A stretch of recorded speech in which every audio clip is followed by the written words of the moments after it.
Hi, my name is Aya. You're watching Aya Reads, and I'm here to read the top 5 most popular romance books according to Goodreads.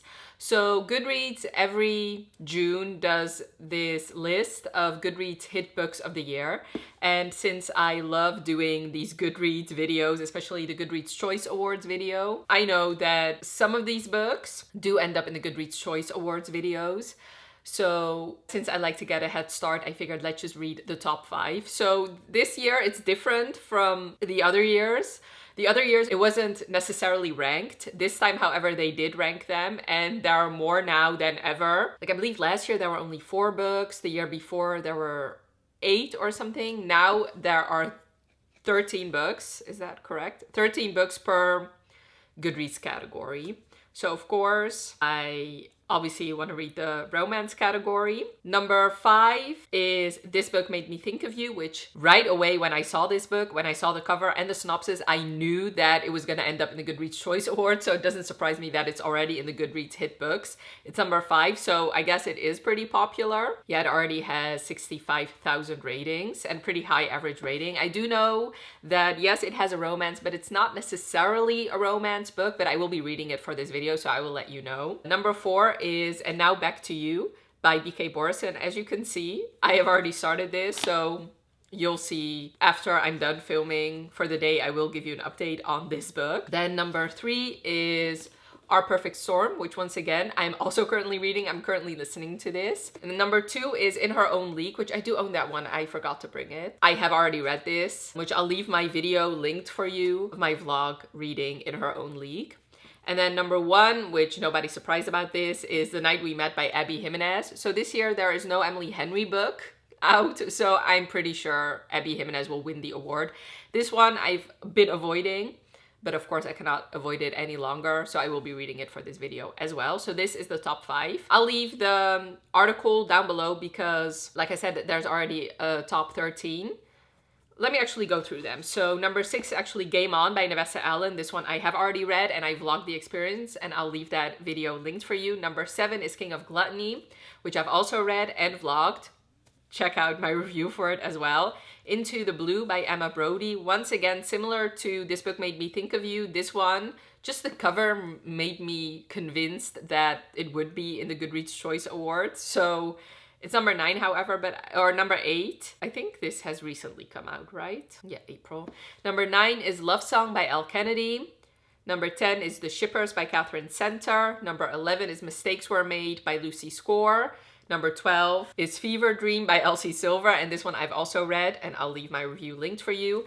And number 13 is Across the Vanishing Sky by Catherine Cowles. This book I will be reading when the sequel comes out, which I believe is in July. So look forward to my review of Across the Vanishing Sky and the sequel. So I am happy with his list, as in I like that there are more than 4 here, and I do like that they're ranked. It makes my prediction in October that much easier. But I'm looking forward to almost every single book that I'm going to be reading. So like I said, the top 5. And without further ado, let's cue to the vlog of me reading these books. So I will be reading 4 books. I will not insert my clips of In Her Own League.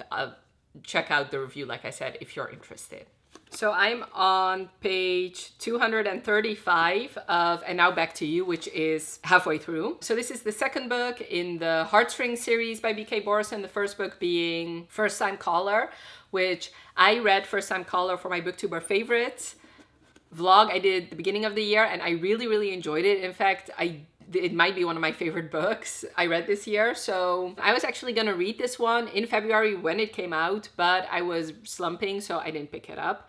But I am happy to read it now. So you follow the weather reporter Jackson, who we have seen a lot of him in the first book, and the weather girl from the TV station, Delilah.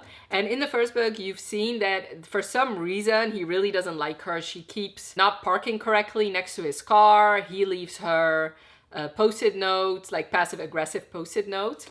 And in this book, both their bosses want them to cover this big storm coming to their city together, which of course he doesn't want to do that because he is very regimented. He has all these rules he needs to follow. He is very neat and tidy and organized, and she's just a ball of chaos. But while they are working together, like even before then, he realizes, oh, I might have misjudged her. Maybe what I thought was just her not caring about anything is really just her having bad luck, or somebody like her boss maybe is working against her. He is a single dad to his two younger siblings. So he is like 30 in his third, no, 27, I think. And he has twin sisters who are 15 years old. And his mother was just a very absentee mom and didn't really take care of him at all. And that is one of the reasons why he is so strict and regimented and very rule-based. He lives his life based on his rules.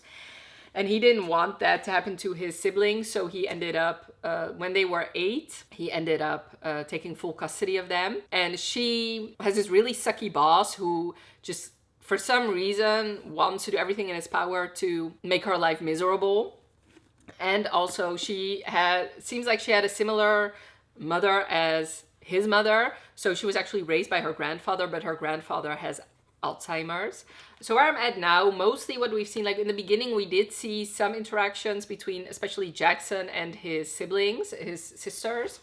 But mostly what this book has been about is just Jackson and Delilah on location at this storm where they get closer and closer. This also has like one bed trope because since her boss sabotaged her, the room she had booked is somehow mysteriously, she canceled it somehow, even though she knows for certain that she did not cancel it. So now, of course, she has to stay with Jackson.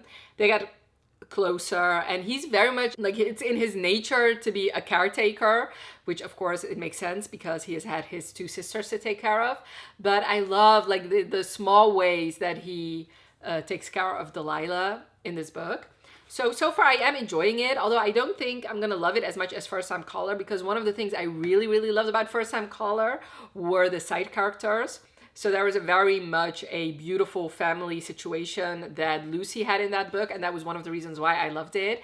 And by virtue of Jackson and Delilah not being at home, we're not getting those family moments that I really thought BK Borison does very well in First Time Caller. Maybe, so I don't know if this whole book will take place on location. I don't think it will. So I do hope that once they get back to Baltimore, we will see more family moments. But I am really enjoying it. I like both characters. I think Jackson is just so endearing, and I do enjoy Delilah, but it is taking me a while to read this book. So far, it feels like a 4-star. Not bad at all, but I don't think it's going to be the 5-star that First Time Caller is. I just really love in these kinds of books when we get more like family dynamics. Like, we haven't seen Delilah with her grandfather. I really want that. We haven't seen a lot of Jackson with his siblings, and I really want that. So far, like the glimpses we've gotten, I really enjoyed.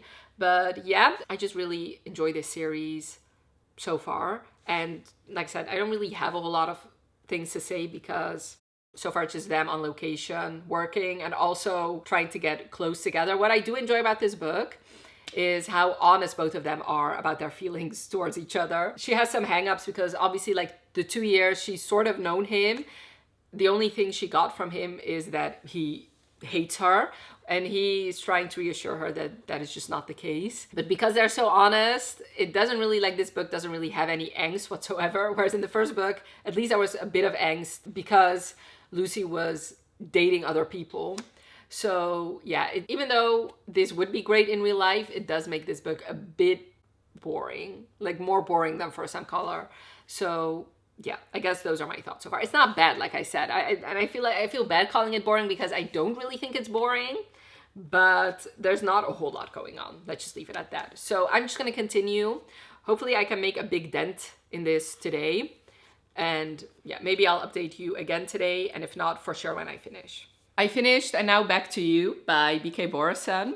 And I think I finished it yesterday, and I really wanted to take the night to really think of my feelings about this book. Because what's interesting about this book is while I was actually reading it, I was enjoying it. I was enjoying both characters. I was enjoying their romance. But every time I put it down, I didn't really want to pick it back up. So, I mean, obviously those books could be 3 stars for me or even lower, but the fact that I was really enjoying it while reading it prevented me from giving it a 3 or lower. So I ended up settling for a 4 star. I definitely enjoyed the first book more than this one. But I mean, B.K. Borison is just a great author. She knows how to write good characters. So I enjoyed my time reading this. Okay, so a big part of why I enjoyed this a bit less than the first book is personal preference. One of the things I really loved about the first book was Lucy and her whole interesting family dynamic. And there was an interesting family dynamic in this book as well. Jackson had custody of his twin sisters, like teenage twin sisters, and anytime they interacted with each other, I loved those moments. But this whole book, most of this book took place during this winter storm when Jackson and Delilah were not at home. So we missed all those family moments. And I do think if this book took place more in the city and we got to see more of those interactions between Jackson and his sisters, I think I would have loved this book a bit more. But I mean, that's just not what this book was. And I do understand that if you really love books where it's just the couple together kind of sequestered someplace, then obviously you would prefer this book. And I do, it's not like I don't enjoy those books, but for B.K. Borison and this series in general, that is just my preference. Another thing that kind of bothered me about this book was that it was very insular. Like if you really think about it, these two, yes, technically they know each other for 2 years or something, but they never really had any meaningful conversation or any meaningful interaction. And the only thing, like the only interactions they did have were all negative. But now within the span of less than a week, because like this whole book takes place over a week. But I mean, the time where they are covering this storm, that is just 1 week. And these two did fall in love in that week. And that to me is just so unrealistic. Like I get that especially Jackson finally realizes, wait a minute, she's like, I judged her too soon. She's not what I thought she was.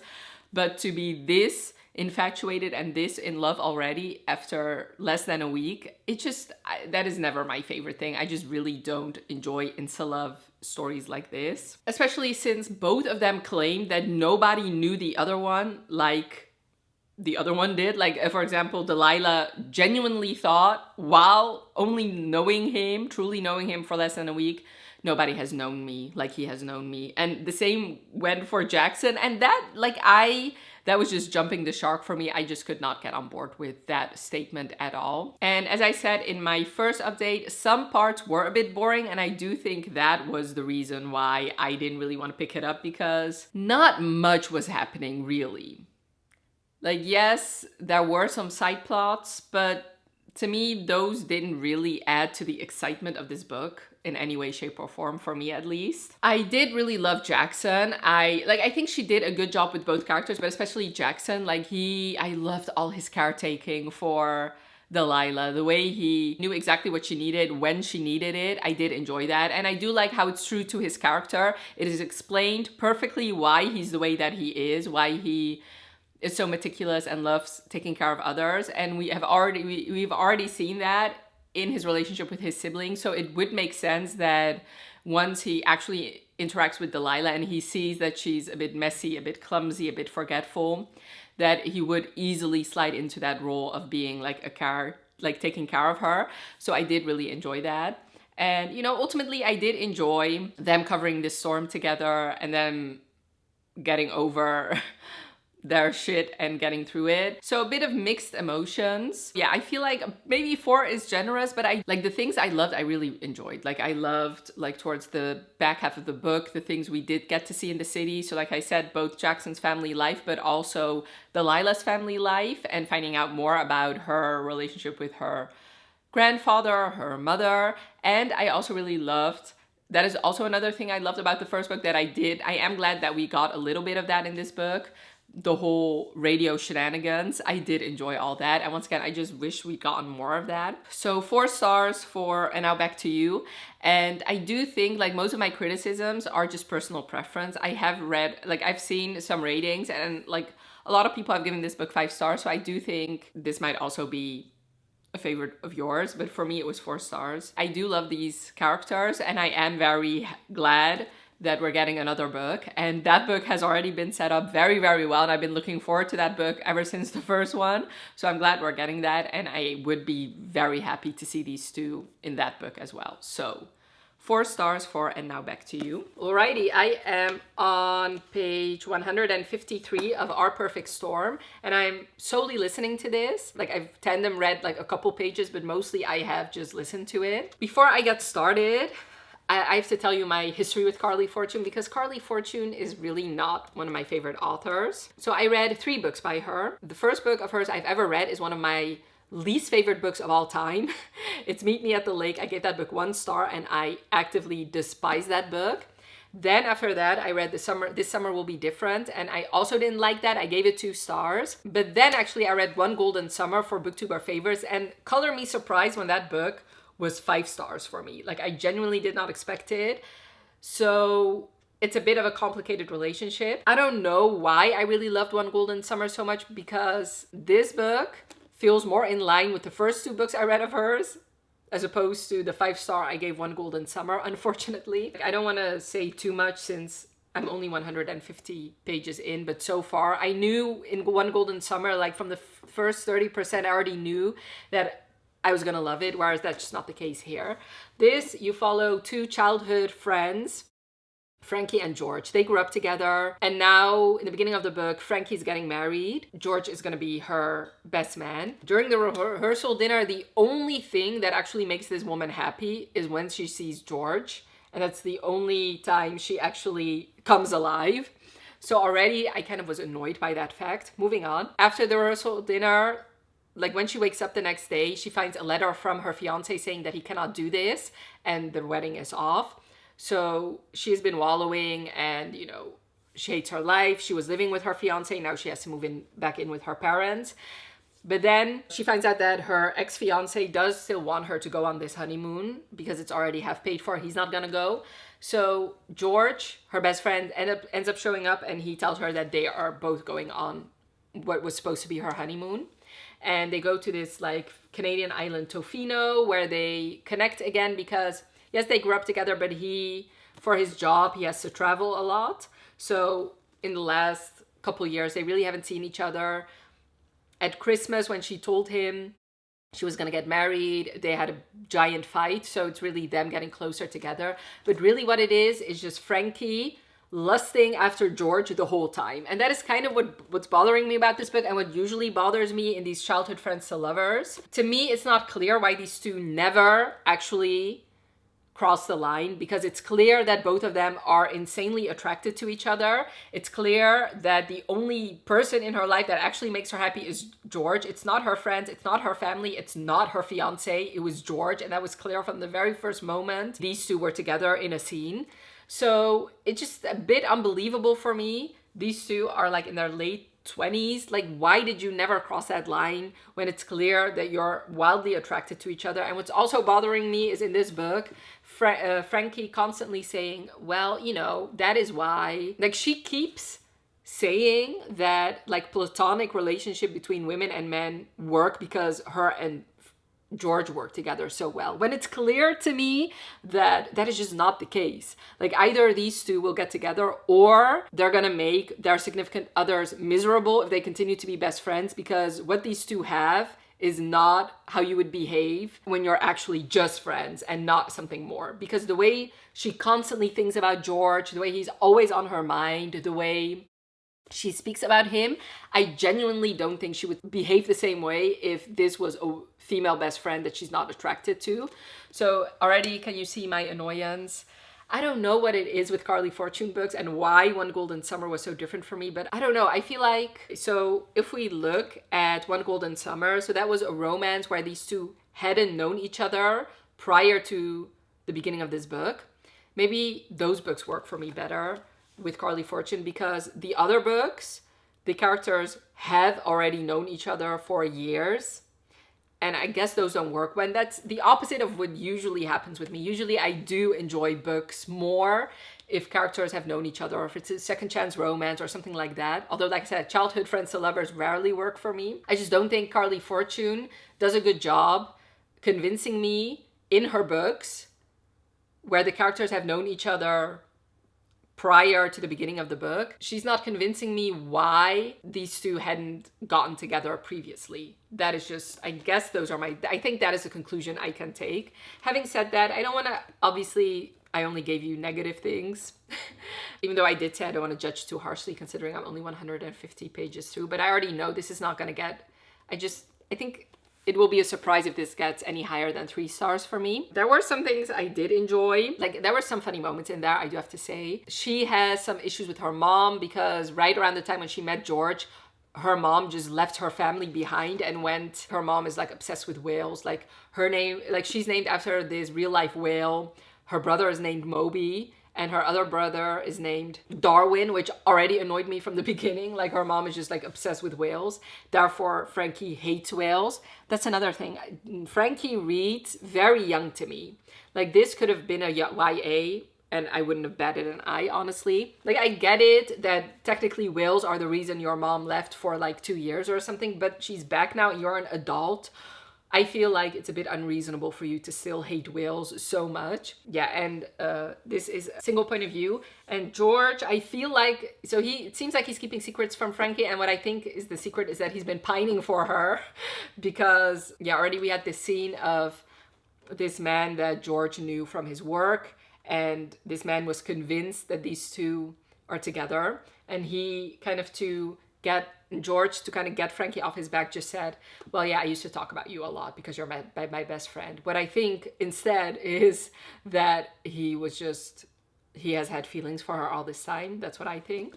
So yeah, it's not a bad book. Like, I don't mind listening to this on audiobook, but it's not my favorite. I don't think I'll give it 5 stars. And I also don't think I'll give it 4 stars. But, you know, maybe I will come back and it will be a higher rating. We'll see.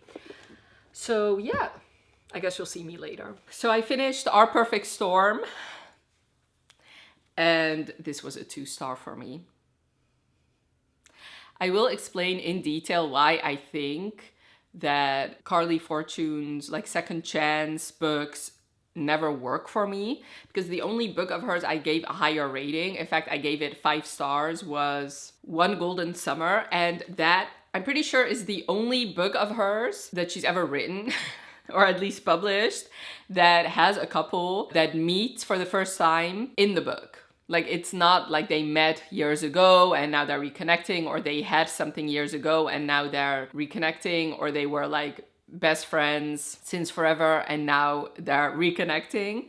That was the only book where they meet and then they get to know each other in the book and they fall in love like throughout this whole book. I just prefer, apparently, the book. I cannot really say for certain because I don't know. There's only one book of hers that is like that, but since that's the only one I've enjoyed, I think I should probably just stop reading these kinds of books by her. But anyway, I already explained my relationship with her. She always manages to get herself on these lists. She's very popular, so therefore I will keep reading her for the rest of my life, maybe. So let me just start with the things I did love, because there was a few of them. But comparing it to my least favorite book by her, Meet Me at the Lake, I do think the reason that was 1 star is because I didn't have any redeeming things to say about it. Whereas with this one, I do think some things were done well. Mainly the setting. I think she did a good job with the setting.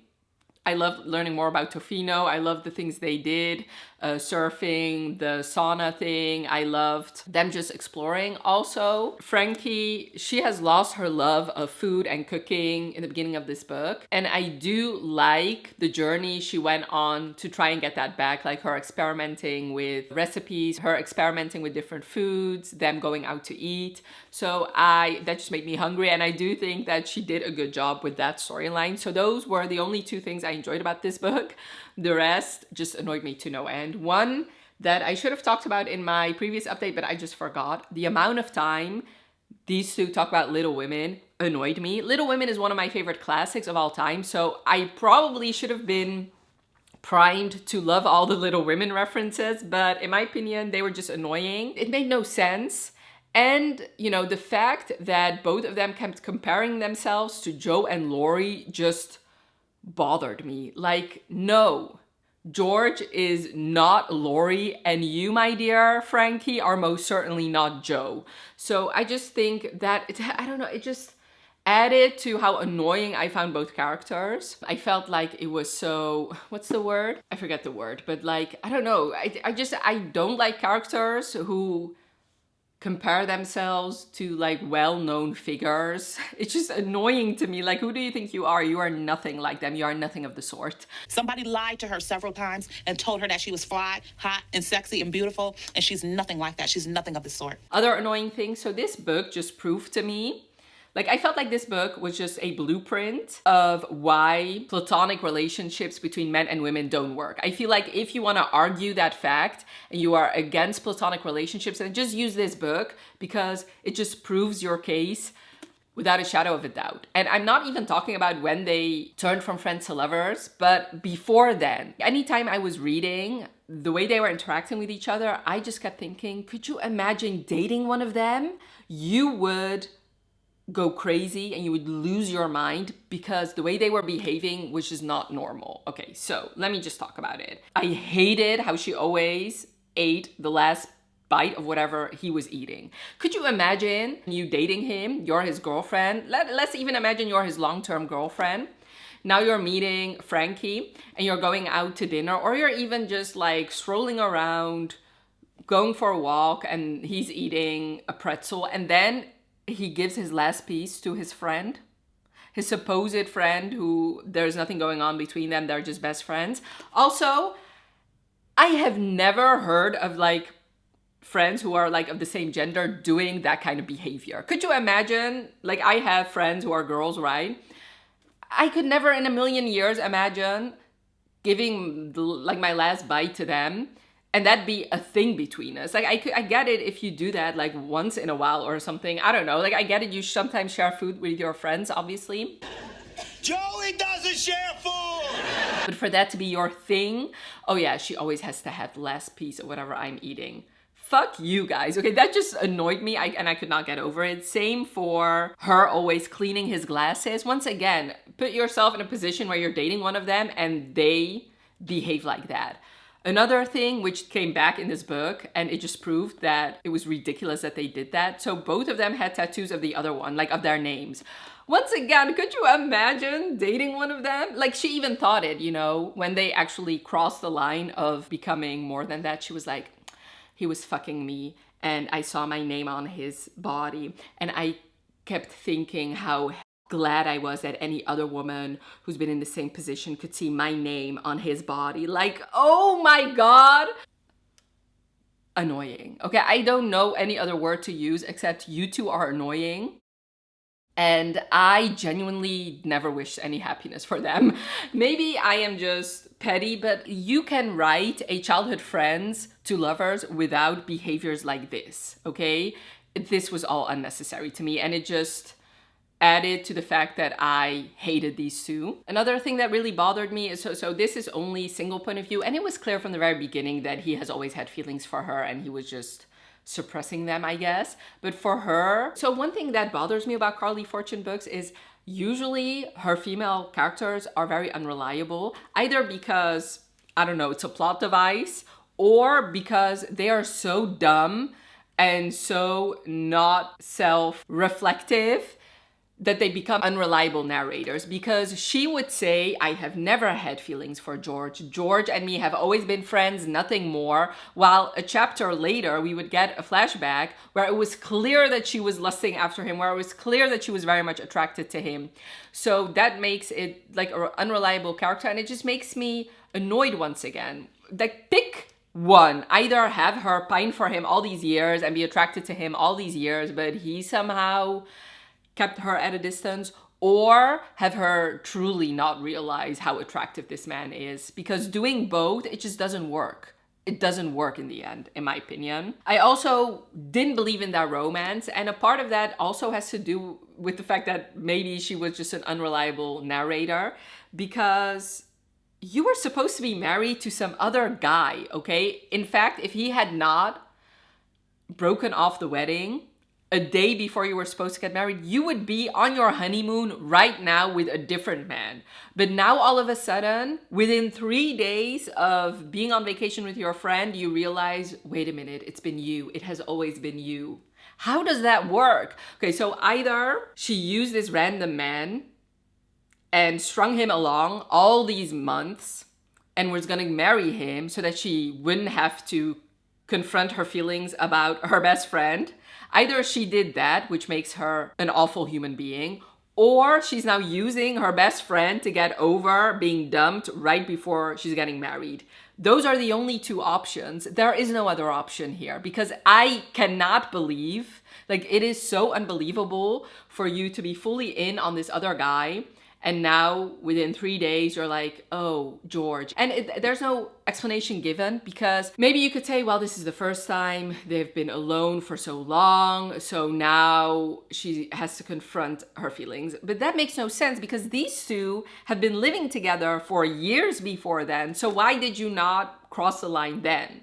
You have known each other since you were 8. You've gone through high school, through college, through the early part of your adulthood, and now all of a sudden everything is different. Carley never gave me a good enough explanation why for Frankie now all of a sudden everything changed and now all of a sudden she's seen the light and it's always been George. And I do have an explanation which I'll talk about after this next point. The whole whale plot line also fucking annoyed me. Like, how old are you? I get it. I get your mother hurt you when you were 8. And I get that that will leave a scar. And not just on you, but also on your brothers. That's clear. It was a shitty thing to do for your mom to just up and leave in the middle of the night.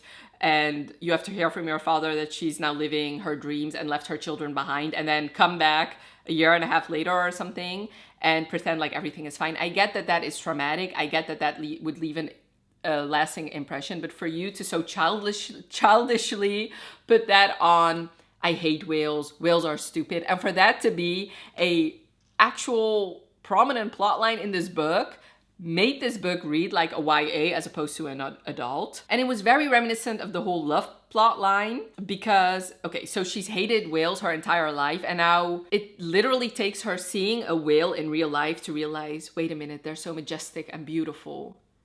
Because she's seen a whale in real life, after that, she's just over all her issues with her mom.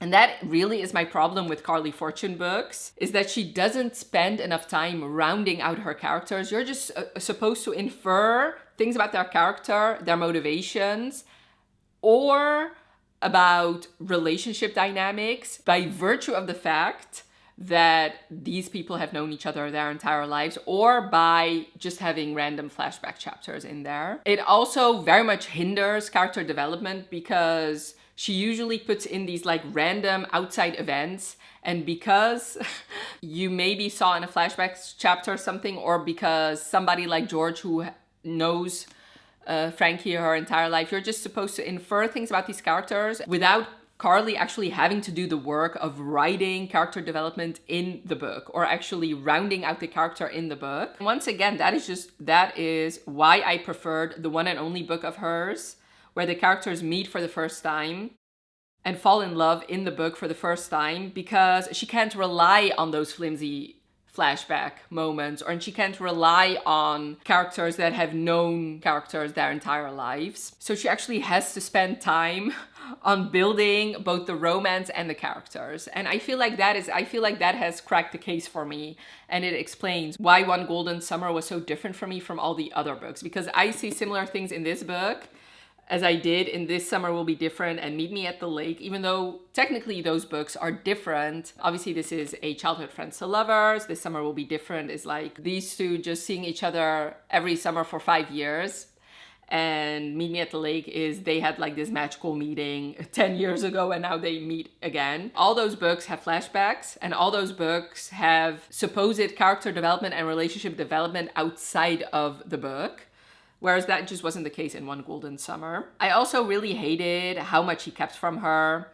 It really wasn't fair to her, even though, yes, she's annoying to me, but by the time they actually sleep together, he hasn't told her anything about him or his feelings for her, and I feel like that is unfair. That is just not a decent thing to do. And alongside that, for people who claim to be best friends since childhood, for people who claim like nobody knows me the way you do, and I mean, it's not just they claim it, they literally grew up together as neighbors. They lived together for a long time, but yet these two really didn't know each other that well. And especially she didn't know him well at all. It wasn't until he actually has to spell it all out for her. Not just him, somebody else has to spell it all out for her to realize, oh, yes, I guess he has feelings for me. Like, these two need to first of all, she needed a therapist like years ago to deal with her issues with her mom. And these two needed counseling together to find out how to actually communicate with each other. Because for supposed best friends, they really communicated very poorly.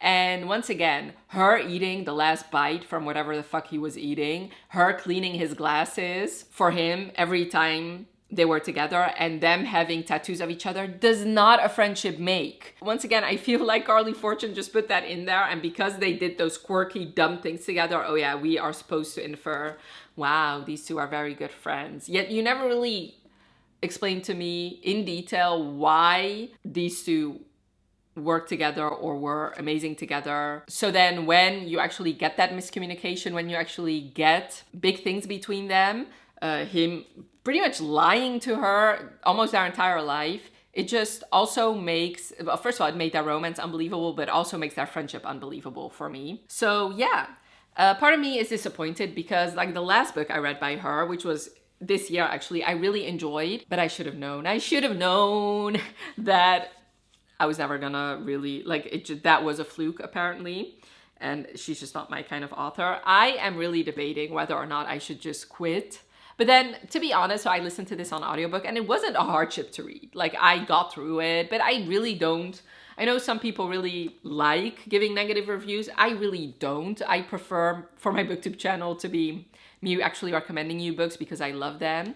And to keep picking up an author when I know her books are just not for me, at least these kinds of books are just not for me, I don't know how fair that is. But I mean, let me know if you think I should keep reading her books, if I'm fine with just listening to them. But yeah, 2 stars, unfortunately, but I mean, it is what it is. I started this book, Made Me Think of You by Libby Page. I am on page 159. So I just started like the June chapters. So this book, okay, I'll just leave because I hate this cover. This is a UK cover. I despise it. Sorry for Holly Ovenden, who's the cover design and who did the cover design and illustration.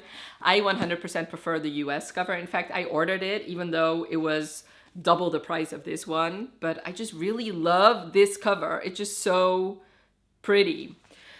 Anyway, so this book you follow Tilly, and on the 1st of January, she gets a call from a bookstore telling her that she should come to the bookstore because her husband has ordered a book for her, which, I mean, you would think, okay, that's a normal request. She, however, is flabbergasted because her husband has been dead for 6 months.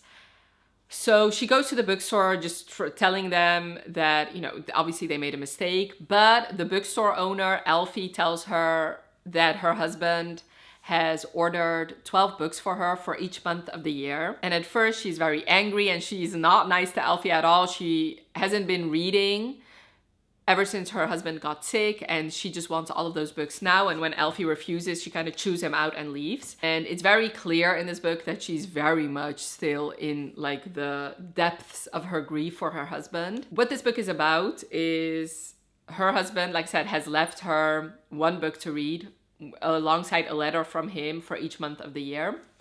And that is also how this book is structured. And I really enjoy the way this book is structured. So you actually get like the month,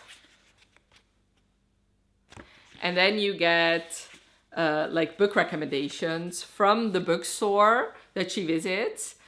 And all those book recommendations usually have something to do with like the book her husband left her. This book, you'll go through her finding her love for reading again, discovering what she wants to do with her life now, and not getting over the death of her husband, because I assume you'll never get over that, but, you know, to kind of move on with her life with the help of these books and her husband's letters and like all the other people that are in her life. As I said in my intro, I didn't think this book was a romance, and I was right. It really isn't. Like, I'm almost halfway through, and so I know this book, like there is going to be a romance between her and Alfie, the bookstore owner.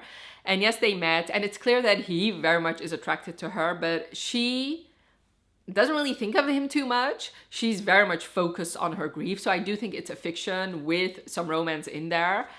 We'll have to see if it's a heavy romance subplot or something else. But I do, right now at least, I feel like it is in the wrong category. I think this should have been in the fiction category. Having said that, I am really enjoying it, even though I don't really think it's a romance. Like I said, I really like the way it's structured, and I find myself flipping the pages to see, okay, what kind of book like did he leave her for the next month? What is she gonna do? Because Libby Page, actually, she puts a lot of books in there that all of us have known and loved and heard of. Not just classics, but also contemporary. Like there's a Emily Henry book recommended. There's Tomorrow, Tomorrow, and Tomorrow has been recommended already. So I do enjoy, like, this is very much a love letter to book lovers, and I do enjoy that. She's a editor, but she's an editor for like nonfiction memoirs, when all she wanted was to be an editor of fiction novels. So there's also like a journey there to find out, okay, what does she really want to do in life? I really enjoy the letters that her husband leaves her. Alfie is kind of struggling with his bookstore because it's not doing too well, and I'm also very interested in that plot line. She's been traveling a bit. So far she's been to Bali, to Paris. I think she's gonna go to the US as well, because this takes place in London, and that is another thing I really love about this book. Especially in the beginning, we see how her and her husband met, and it was in Foyles in Charing Cross Road, and that is one of my favorite bookstores to visit, and London is one of my favorite places to visit. So I don't know, I feel like Libby Page is doing a good job actually putting the reader in the place where the book actually takes place, like whether that be Paris or London. I am enjoying the characters. Like I like that Tilly is, obviously she's grieving. I like how real she feels. Like yes, she's just trying her best, but she's still a grieving widow. So sometimes she's gonna do things that maybe are not the nicest, but I do think that's realistic. I do like Alfie as a character as well, but we're getting less from him because this is really Tilly's story. This book does remind me of a lot of books that have already been published. So it does remind me of the 7-Year Slip, actually. P.S. I Still Love You?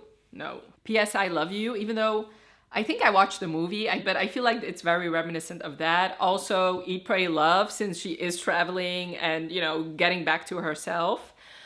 So I do think if you like all those books, but especially the 7-Year Slip, I think if you love the 7-Year Slip, I do think you're gonna love this book. Although I didn't really love the 7-Year Slip, and I'm still enjoying this book, so I think it could work either way. But if you're looking for like a straight up romance, then don't pick this book up, because it's just not. It is very much Tilly's story, trying to move on with her life after this like big event. But yeah, I'm just having the best time, honestly. Thankfully, I haven't had to grieve somebody close to me. This book does make me feel a lot of things, so I cannot imagine how hard this book could hit if you're grieving, whether that be, because they don't just start, like obviously she's grieving her husband, but we know Alfie's father died a couple years ago and he's still grieving. When she's in Paris, she goes to this author talking about her book that is all about grief, where she meets a lot of people that are also grieving all sorts of different people in their lives. So it is very heavily focused on grief. So keep that in mind if you want to pick this book up. Also, what I really enjoy about this book is kind of like this adventure, I guess, in a way, and how invested people are with this thing that her husband did. First of all, how swoony is that? Like, he knows that she loves reading, even though he really doesn't love reading, and that is something he made clear when they first met. But to leave this gift for her. So obviously the booksellers are also very invested in like the books she's getting and what she thought of them. And they love the fact that her husband did that for her. There's different moments where other people are very much invested in this journey of hers and just are praising her husband for doing that for her. And I myself am also like, how sweet is that? Like that was just so beautiful in my opinion. So yes, I will be reading more of this. Right now it is a bit after 4. So I will be reading more of this. In fact, I'm kind of reading multiple books, but this one is the one I'm focusing on most because I'm just really enjoying it. But I don't think I'll finish it today. Well, maybe. No, I don't think so, because let me actually see. I'm 40% of the way through. But it is easy to fly through because the chapters are short, and it's like I said, it's very well formatted where you're very enticed to continue to want to find out more. So I guess there's a chance I could finish it today, but I don't think so. I think you'll see me tomorrow. So I finished This Book Made Me Think of You, and I finished it like early this morning. like I pretty much inhaled this book. Like I read most of it in a day and I was really enjoying it, but I was right. This is not a romance. In fact, in my opinion, the romance part of this book is not even the B plot line, it is the C plot line. It is so minuscule. Like I genuinely am baffled, and I know Goodreads does this often, but with this book, I am genuinely baffled why this was in the romance category. This should have been in the fiction category, and it would have been perfect in the fiction category. Having said that, I did enjoy it. I think it's a good book, although there were some like more cheesy moments toward the back half of the book. But overall, I settled on a 4-star. The first half was a 5-star for me. Like I really enjoyed it. I liked seeing Tilly. Like I like this whole idea of a book every month that a loved one gave you, and her using these books to like try and move on with her life and helping her find, you know, her passions, what she loves in life, what her next stage of life should be. So I did love all of that. But I do have to say, like towards the back half of the book, it did go a bit over the top. Like there were a lot of cheesy moments in there and things were just a bit too convenient for me. It wasn't as realistic as the first half. The second half felt like more of like a feel-good Hallmark movie, which, I mean, obviously there's nothing wrong with that, but I liked how in the first part she was like, it just felt a bit more realistic. So like at the end of the day, this was really Tilly's story. Like she got the majority chapters and the majority paragraphs in this book. Yes, we did get Elfie's point of view sometimes, but it was never really a whole chapter. It was always like just a paragraph here and there. And yes, he was also struggling with some stuff, like with him and this bookstore he had and the fact that he might be losing that bookstore. But that was, in my opinion, the B storyline. It was never really equal. Like it was, I would say it was like 80% Tilly's story. And then, okay, maybe that, like it was, I think it was like 75% Tilly's story, like 15% maybe the whole bookstore Elfie plotline, and then 10% was the romance. Let's just touch on this romance briefly. I did like them together. I thought they were cute together. I also like how different her husband and Elfie were. Like it was clear that her husband, even though he was not a reader, he supported her hobby wholeheartedly and he was encouraging her to pursue that hobby again, obviously. And he was just very like, and it was clear that he did like listening to her talk about books, stuff like that. Like he was very encouraging, even though it was not his hobby. And in turn, it was clear that when he was still alive, she would partake in some of his hobbies. Whereas obviously Elfie, they do share very similar passion. He is bookish, a bit nerdy, not like her husband was. But these two did not communicate well at all. Like both of them would make these giant assumptions and they would believe those assumptions for months. And it wasn't until somebody else mentioned something, they were like, oh, okay, I guess I was wrong about that. Like one example was she was convinced for months that Elfie had a girlfriend, like one of his employees was his girlfriend. Months later, and she would like feel guilty about like hanging out with him or touching him sometimes.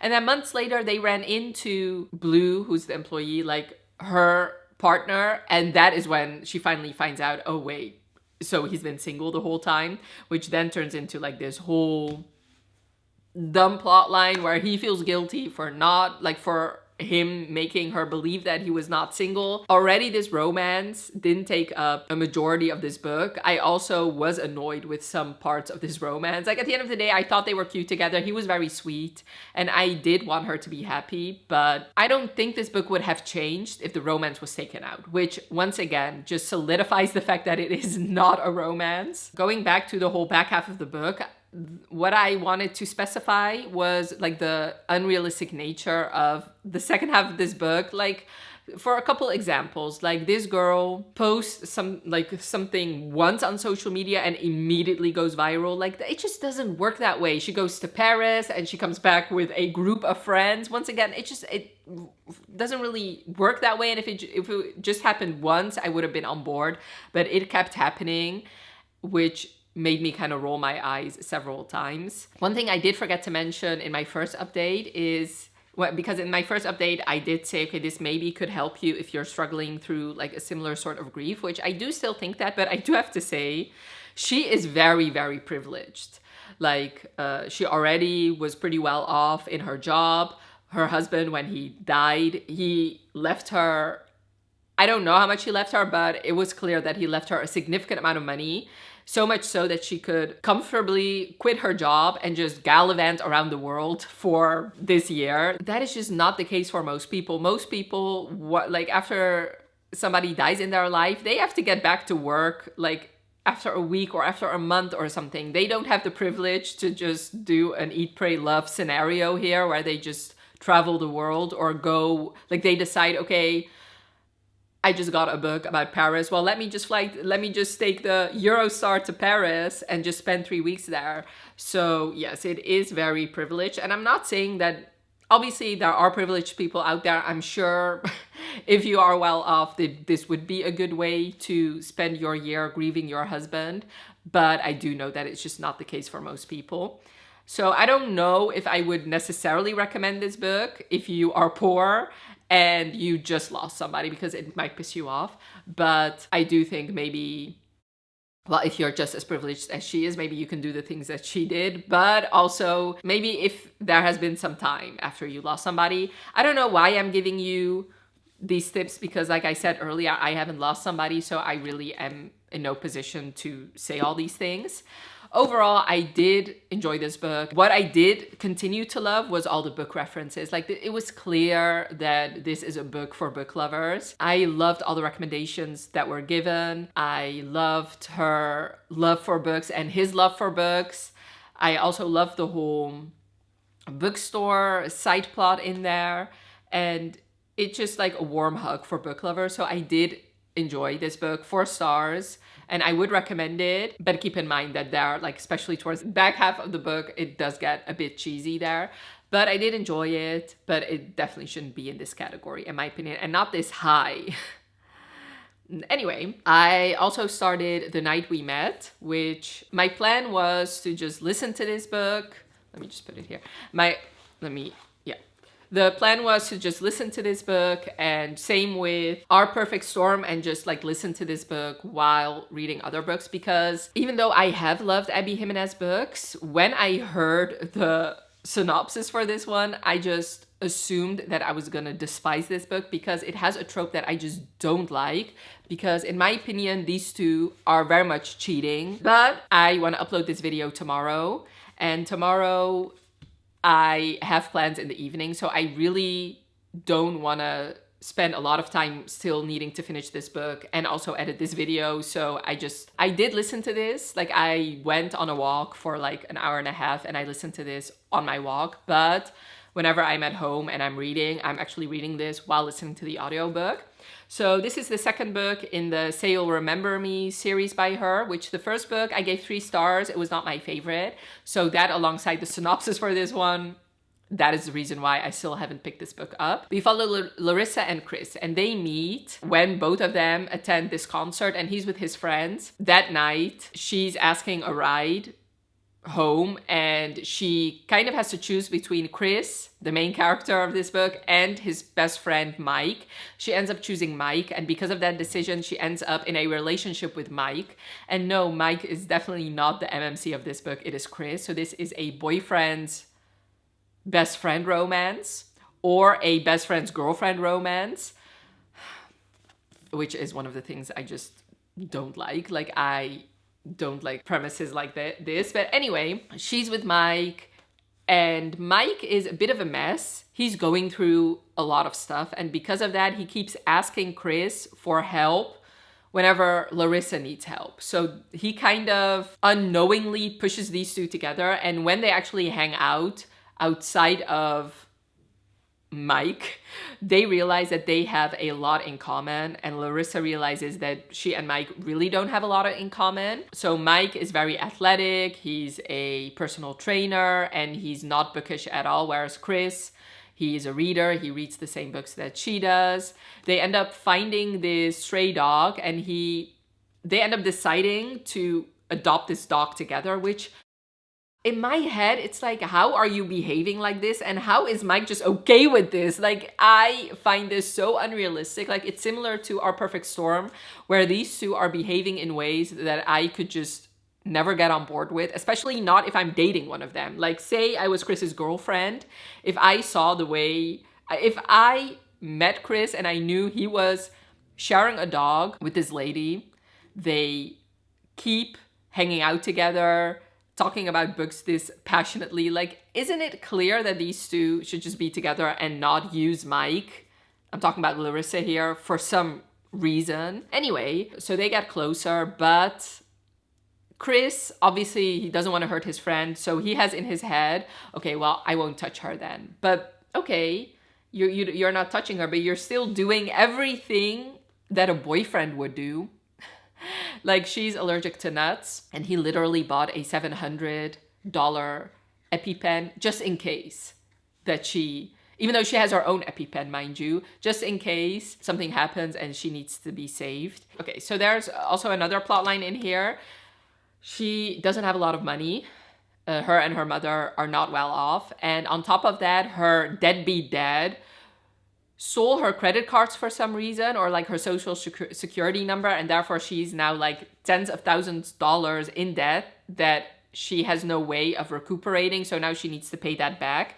So she has like a ton of different jobs and side hustles just to earn enough money. So she really doesn't have money for like more luxury things like getting coffee out or just going outside to eat or stuff like that. So whenever she does those things, it is mostly Mike and Chris who take her out to dinner or who buy her coffees to go, stuff like that. I don't want to talk too much about the whole cheating aspect in here because I haven't finished it yet, but so far it feels like cheating. Like, I don't know how this could not be cheating because I genuinely don't know what she likes about Mike. Because anytime we're in her point of view, we only find out what she likes about Chris, which makes sense since it's gonna be a romance between her and Chris. But if you're gonna write a storyline like this, then I need to also get on board with why she's with Mike, because otherwise it makes her unlikable. Because why not just break up with this man? Especially in the beginning when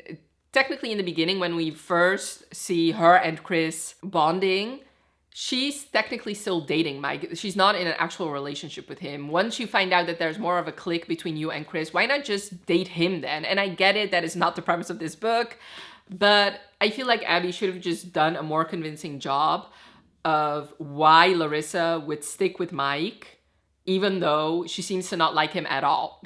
Like, at least do something. Make it clear that Mike is a genuine good boyfriend, or at least a man you would want to be with, because right now the only like good things he has done is solely because either Chris told him to do those things or because Chris somehow finagled something behind the scenes that made Larissa realize, oh no, Mike is actually a good guy. Chris, I mean, I get it, sometimes that happens. Like, I'm not saying that what he's going through is not realistic. Obviously, I'm sure it has happened in the past where you end up falling for your friend's girl. But I feel like he's not even trying or fighting too much to fight his feelings. Yes, he has this rule of, okay, we cannot touch. But I mean, if you're thinking about her 24/7, if you go out of your way to do all these things for her, if you spend so much money on her, like, my dude, why not just at least go on dates, pretend like you're trying to get over her? And same goes for Larissa. Like, I feel like the more you delay the inevitable,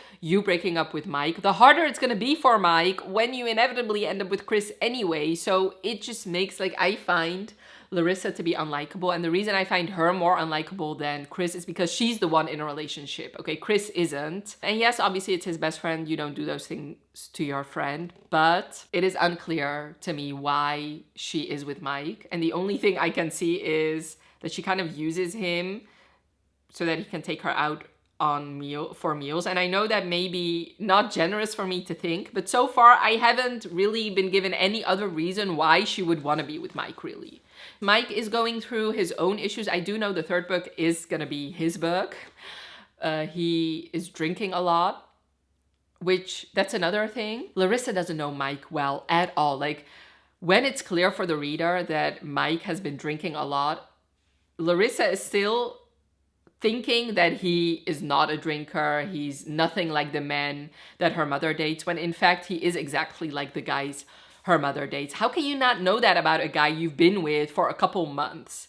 And yes, you could say, okay, maybe he's good at hiding it, but I feel like she's also not really putting that much effort into getting to know him that well, in my opinion. Anyway, so he's drinking a lot because it seems like he has anxiety and he has to take like these antidepressant medication, but he has not been taking them. And Chris knows this because obviously he's known him his entire life. He knows that in the past, like when he was still in high school, he did drink a lot to deal with his anxiety. So Chris notices how drunk Mike is. And because he's so drunk a lot of the time, that is usually when he asks Chris to do stuff with Larissa, and he keeps lying to Larissa saying that he has migraines or something like that. So in the background, Chris is trying to help him, but it seems like Mike really doesn't want to be helped. Also, Chris is going through a lot, but we don't really get a whole lot of that aspect, and I am very interested to find out more because Chris's parents had him when they were already older, like in their 40s and 50s. So his father died, and then not long after, his mother also died. It seems like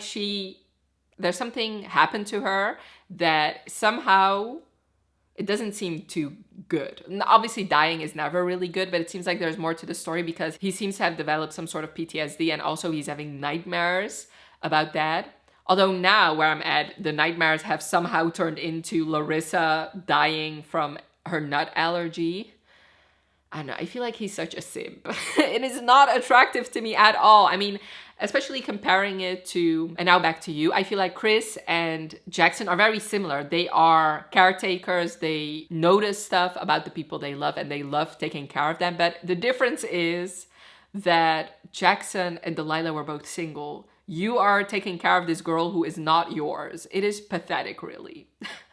Having said all that, I know I just spewed a lot of negativity at you. It is still Abby Jimenez, and her writing style is just so easy to fly through. Like, it didn't take me long at all to read like 100 pages of this book. Did I even tell you where I'm at? I am on page 175, so about halfway through. It wasn't a hardship to read at all, even though these characters annoyed me, it wasn't difficult for me to read at all, which is different from And Now Back to You, where anytime I put it down, I didn't really want to pick it back up again. This, I had no, even though the characters annoyed me, the book, I had no issues picking back up. Obviously, there is a dog, a little one this time, with a very, very big personality, which is a staple for Abby Jimenez books. The book, like, the dog has the most ridiculous name ever. His name is Wolverine, but I love his shenanigans, and I do like every scene that he's in. Also, there are a lot of funny moments. Yes, a lot having to do with the dog, but overall, like, Abby Jimenez just knows how to write, like, funny things, which this book is different from the first book because I felt like the first book was just so, like, it was just very depressing, which makes sense for the storyline. But this also has like depressing stuff happening to the characters, but I feel like it's a bit more humorous, which I do prefer in Abby Jimenez books. So even though I just spewed a lot of things I didn't like about this book, I'm not sure that it will actually get a low rating for me, simply because even though, yes, I'm annoyed with the characters, I don't hate reading the book. So we'll have to see. And at the end of the day, especially comparing it to Our Perfect Storm, for example, where I also had a lot of issues with those characters. Whenever these two are together and I kind of forget that Mike even exists, I do like the scenes we get with them. Like, I like them bonding together. I like them talking about books. So I just want her to break up with Mike as soon as possible so I can finally really enjoy those great scenes we have with them, because I do think they belong together. I do like the banter these two have. I do like the way they talk about books, the way they bond over books, really. I do like when these two open up to each other. Like, there was a scene where he's talking about his parents and his mom that I did really like. So yes, I cannot really give you a rating because really this could be anywhere. I don't think this will get a 5, but I do think it could get like a 2 or a 3 or a 4. So hopefully I can finish it today. Let me actually tell you how many hours I have left. Like a little bit less than 3 hours to read. And right now it is 3:30. So technically I still have the whole evening and a bit of the afternoon to read, but I still need to edit a lot of this video. So we'll see, but hopefully I'll come back to you at the end of the day to give you my thoughts on this one and actually do my tier ranking. This will be the last book I read for this vlog. I finished The Night We Met. Basically, The Night We Met is, do you remember Yours Truly by the same author? Remember that the MMC in that book, Jacob, his ex was getting married to his brother. This is basically the story, really, if you think about it. I gave this book 1 star. Nobody's more surprised than I am, truly. Having said that, honestly, I've only ever given Abby Jimenez a 5-star once. So, but usually her books had always been 4 stars. Yes, the first book in this series was 3-star. And like throughout a lot of this book, I was thinking, okay, this is gonna get a 3-star, no more. Then it got down to a 2-star, and then something happened that I can't talk about. It's not really a spoiler, but that pissed me off so much that I couldn't help but give it anything other than 1 star. So this is 1 star and nothing. So that happened, let me see, on page 259. So about 100 pages before the end of the book. It never got above a 1 because nothing else that happened made me happy, really. So the last 100 pages I just hate read. I sped up my audiobook and I just wanted to finish this as soon as possible. So here we are, 1 star for an Abby Jimenez book. If you had told me that I was gonna like a Carley Fortune book more than an Abby Jimenez, I would have laughed in your face. But I mean, here we are. This is the reality. Where do I even start? I basically despised both these people. I thought that he was the most terrible friend alive. And I am not condoning anything that Mike did because Mike sucked too. But the fact that Mike sucked doesn't justify what Larissa and Chris did to him. They, and especially Larissa, she dug her own grave. Like I said in my earlier update, there were plenty of times where these two could have been honest and it would have hurt a lot less. Because she knew, it was obvious that she never really liked Mike. It was obvious that, in fact, that she despised him. Around when they started dating for 3 months, it was already obvious that she didn't really like him like that and that she did start to like Chris like that. Like, this whole book makes it seem like, well, if I had made a different choice about who was driving me home when I didn't know either of you, then I would be happy now. But that is just not how life works. Yes, it would hurt Mike if in the first 3 months you start dating, both you and Chris go up to him and tell him, you know what? I made a terrible choice. I got to know Chris and I'm in love with him now. He would have gotten over that. But to string him along for a year, obviously it's a different story then. So that just bothered me. I also felt like Larissa just wanted her cake and eat it too. She just wanted 2 boyfriends, it felt like. Like I don't know why she wanted Mike, okay? But she wanted Chris because he was always taking care of her, always knowing he always knew what she needed. She could talk to him about books.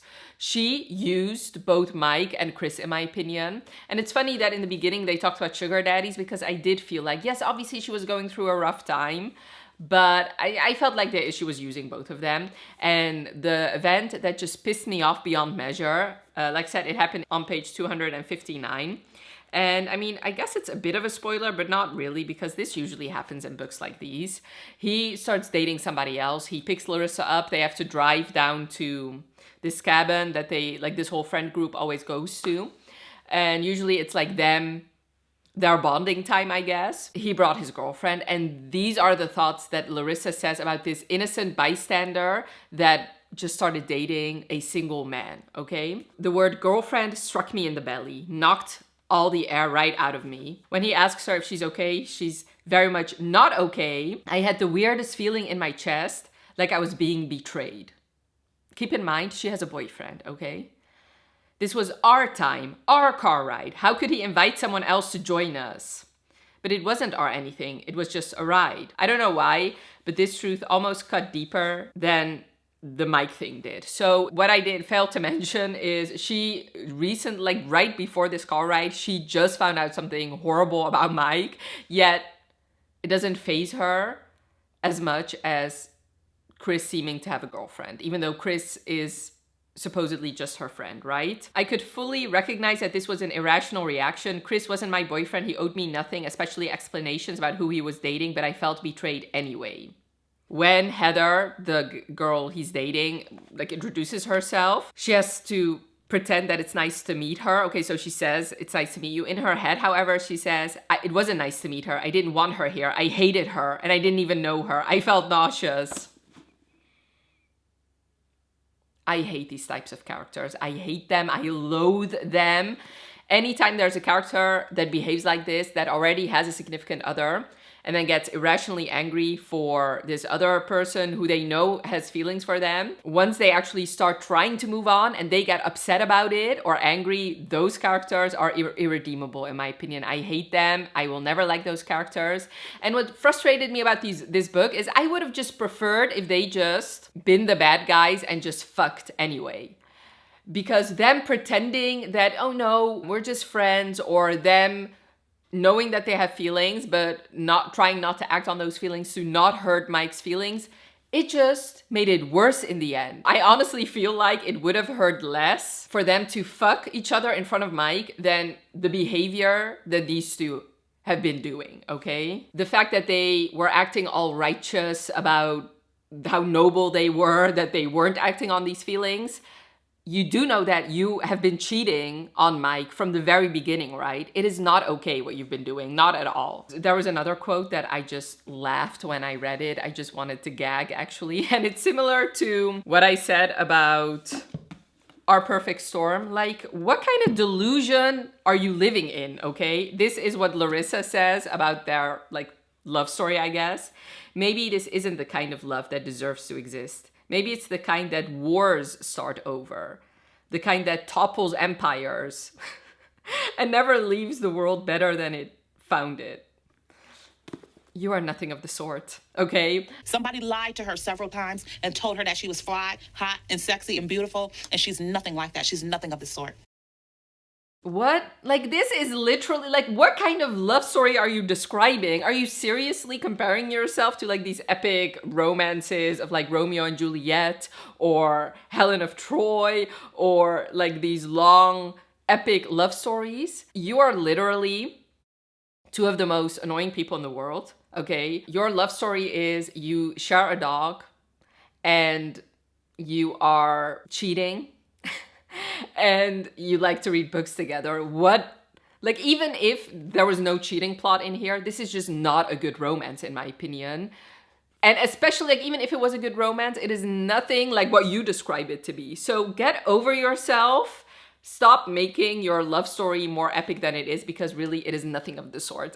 For some reason, I'm loving this quote. Anyway, I as you can see, I'm pissed off. I don't know if I'm actually articulating everything the way I wanted to. You know, and maybe, okay, so I have had it happen to me in the past where some guy used me to get over somebody else, and it hurts, okay? It's not right to be in that position. It is not okay. I know I'm harping on Larissa here, and it's because obviously she's the one with the actual relationship here, but I mean, Chris wasn't that much better. The way he used this Heather character, like I said, I know what that feels like. It's not okay. You don't feel good. It's not good for your self-esteem, and it's just a wrong thing to do. So fuck them both, okay? Another thing that bothered me in this romance is I felt like Chris was infantilizing Larissa a lot. Yes, some of the things he did was to help her because he genuinely needed help. Obviously, she was in a lot of debt. None of that her doing. So I understood that he would look out for her to, you know, buy her stuff or buy her food. And since he knows that she has this nut allergy, he's very diligent in calling ahead, seeing, like, making sure that it's safe for her to eat. And I do believe him when he said that he would do it for anybody else. I do believe that. But I also felt like he had no faith in her that she could do anything. Like the whole allergy plot line. Let's take that, for example. You do know that she's only known you for a year, right? And you do know that she has survived all this time with this allergy without your help, right? You know, the fact that he went out of his way to buy an EpiPen, even though it cost him $700. Why don't you just trust that it is her disease and she can take care of herself? That just was annoying. Same for him going out of his way to dig out her car. Like, first of all, inappropriate. Second of all, what happened to feminism, okay? Why can't you just trust her that she'll figure out her own shit? And like I said, obviously we're reading these romances, we like when these guys take care of us, but I felt like it just rubbed me the wrong way, the way Chris was doing it, to be honest. And I know that there's another book I read for this vlog, and now back to you, where the character here, Jackson, also was very much a caregiver. He liked caring for people. He was a acts of service kind of guy, same as Chris. But I felt like there was more of a balance here where, yes, he took care of her. Yes, he looked out for her. But I felt like he had more faith in Delilah that she could get her shit together as opposed to Chris in this book. Also, another thing, as if this wasn't enough, there was this like movie villain trope shoehorned in that baffled the mind. And I don't want to spoil it, but the people who read it know what I'm talking about. That was just the most unrealistic thing in the world. It was awful. I cannot believe Abby Jimenez, who I know is a good author, just shoehorned in like that. It made no sense. It was bad writing and I hated it. 1 star. This is my only 1 star of the year so far, but I couldn't in good faith give it anything higher. And even though, yes, in the beginning I did tell you that, yes, there were some humorous moments in here. Yes, I read most of this book in 1 day. But at the end of the day, I was actively rooting against this couple. Like, I was not wishing them any happiness whatsoever. And also, another thing that bothers me, even though I hate these two, I'm still reading a romance. The romance wasn't well done at all because we barely actually see them together and happy. So what is the point of all this drama, of all this pain, of all this suffering, of all this duplicitous behavior if we're never actually getting to see you two happy together and actually see you two work together? So fuck that. Also, I actually read the author's note and I found out that she actually, okay, so Abby says that she wanted to actually publish this book last year, but she felt like she needed more time to do this book justice. So she wrote Xavier's story in 4 months. And I also didn't love that book. I gave it 3 stars. And now in hindsight, knowing that it only took her 4 months to write it, now it makes perfect sense. There were some clunky writing choices made in there. The one I can think of at the top of my head is the whole Resand comparison, 8 times comparing this man to Resand. The fact that it didn't really feel like a romance to me, so it makes sense. I find it baffling that she knows it was challenging, yet in my opinion, she didn't do this well at all. But I mean, I do have to say, I hate cheating in books, I do. I actively try to avoid those books, and especially this kind of emotional cheating when pretending that you are righteous and doing the right thing. I despise those books. In fact, this actually reminded me of a Colleen Hoover book. Let me look it up.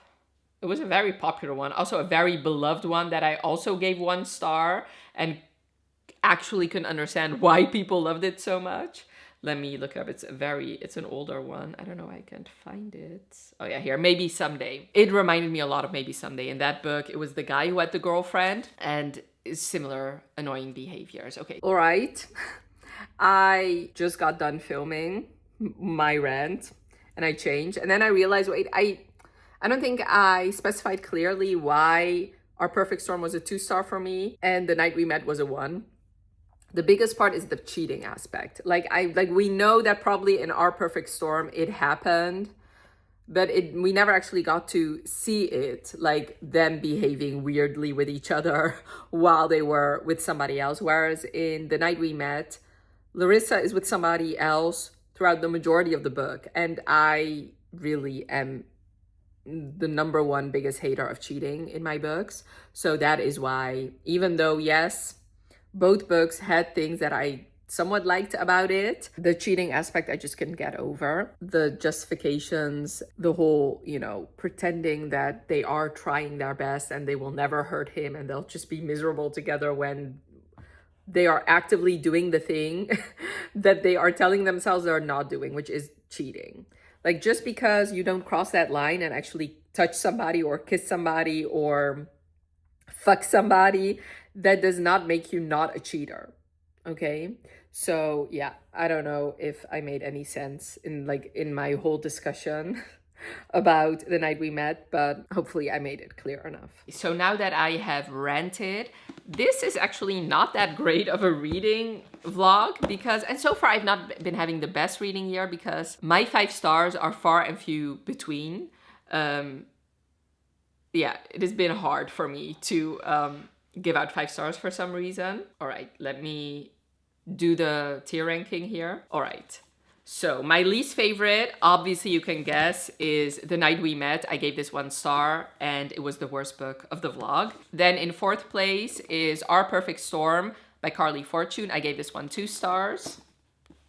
Then in 3rd place is And Now Back to You by BK Borison. I gave this one 4 stars.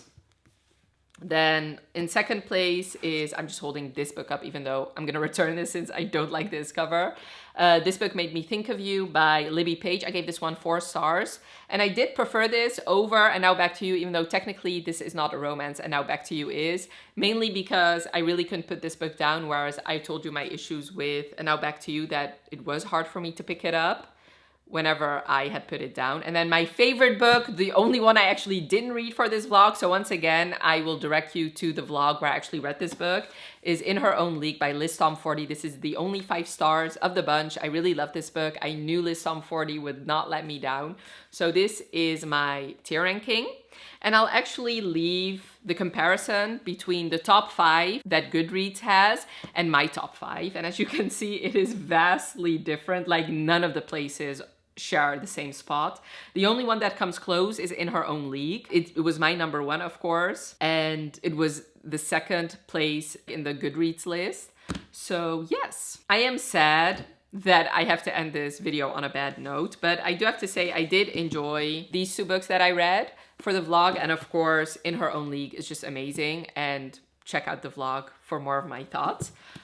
So yes, I would really love to know. I know The Night We Met is not everybody's cup of tea, and I get if you're like really love angsty or you don't mind cheating, you might actually love it, so don't let my rage for this book deter you. I said it in the beginning, I knew that I was probably not gonna love it. That is the reason why I avoided it for so long. But I am glad I read it, so now I actually know my thoughts. Let me know in the comments below if you've read any of these books and what your thoughts were. And even if you disagree with my opinions, obviously that's fine as long as you're respectful about it, even though I don't feel like I have been the most respectful in my vlogs. I'm sorry about that if you really love Our Perfect Storm or The Night We Met. And leave me a prize emoji to let me know that you're still here. And I hope you enjoyed this video. Let me know by leaving a like if you did. And thank you so much for watching. Have a wonderful rest of your day and I'll talk to you later. Bye.